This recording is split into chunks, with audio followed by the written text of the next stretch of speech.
Le 14 janvier 2025, aux alentours de 7h du matin, Noah Scurry, l'athlète star d'un lycée de Philadelphie, se fait abattre de 17 balles dans le corps alors qu'il était devant sa maison et partait à l'école.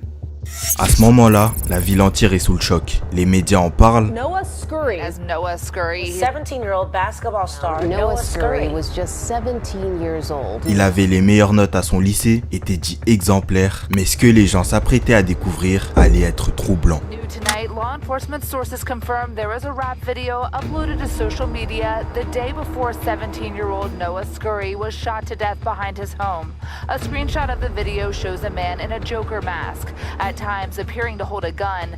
Sources tell Fox 29 they believe that to be Scurry. On va découvrir que Noah aurait été un tueur froid, méthodique. He did not die because he dropped the disc wearing a fucking Joker mask. He had 3 rings before that. Et qui se vantait de ses crimes en portant un masque du Joker. The 17-year-old basketball player that just got shot 17 times? Yes. That's who killed my son. Really?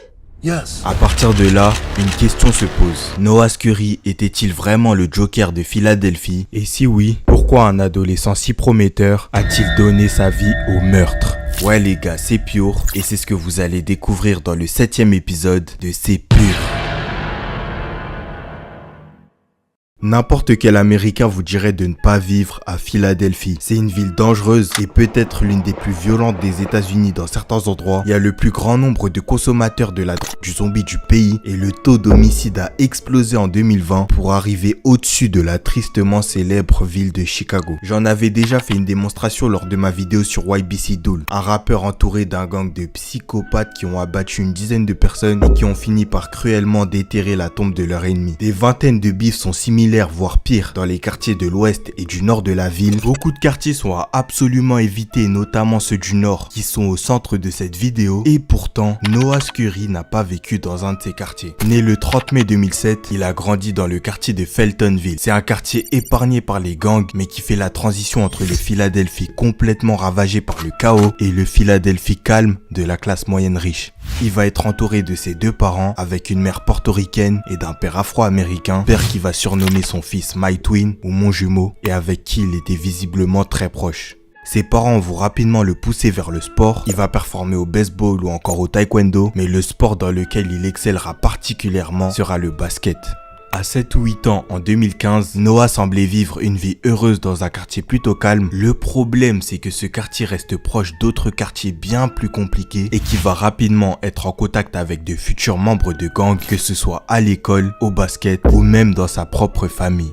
Ce qui va parfaitement illustrer cette situation est la mort de son cousin Quantico Brunson. Il était proche de Noah et de ses parents, mais le problème c'est qu'il était un présumé membre de gang et va malheureusement être abattu le 10 octobre 2016, âgé de seulement 17 ans. You can see the man run back to the idling white car outside the corner store. Quantico was killed. Today his father washed away the blood left at the scene. Ça sera sûrement la première fois que Noah sera confronté directement à la mort d'un proche. Mais cet événement ne marque que le début d'une sombre descente aux enfers qui vient à peine de commencer.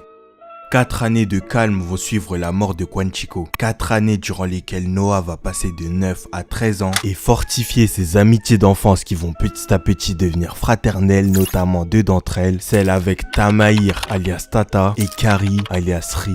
Tamair et Kari avaient un point commun. Ils venaient tous les deux du quartier de Frankford, souvent abrégé en FKG. Frankford est un grand quartier très sensible du nord de Philly. Pas très loin des quartiers riches, il était un emplacement idéal pour le trafic. C'est pour ça qu'il va rapidement devenir le 2e plus gros point de deal de la ville dans les années 2000. What you're looking at on this table, and it's actually not all on the table, is about $1.5 million in drugs alone. Ce quartier dispose également d'une faction spécialisée dans les guerres de gang, les Certified Clappers, ce qui en français voudrait dire tueurs avérés. Et Noah va commencer durant l'année 2020 à rejoindre et à jouer au basket avec Tamair et Kari dans ce quartier. Le problème, c'est qu'à ce moment-là, l'ambiance à Frankford était assez sombre après qu'en décembre 2020, le soir du réveillon de Noël, un influenceur originaire du quartier sous le nom de Wooks BG va se faire tuer par un certain Amin Hurst à l'autre bout de la ville.